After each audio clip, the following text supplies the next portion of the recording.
Guys কেমন আছে? আপনারা আসলে অনেক ভালো আছে, আমিও সেই আছি। আজকে আমি এসেছিলাম তপনে। তপনে আগে আসার ব্লগটা করতে পারিনি, ভুলবশত এখানে এসে ব্লগ করছি।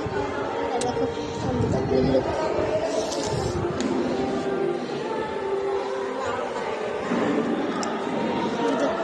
দুইজন খালের গাছ নিয়ে গল্প করছে।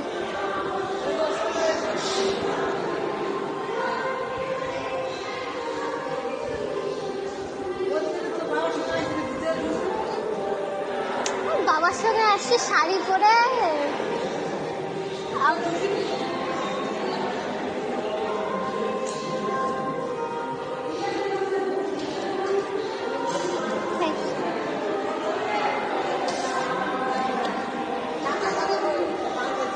কি বলবো আর, লাইভ হবে রাত্রে, লাইভে দেখাচ্ছি। Bye bye, good night, take care, tata.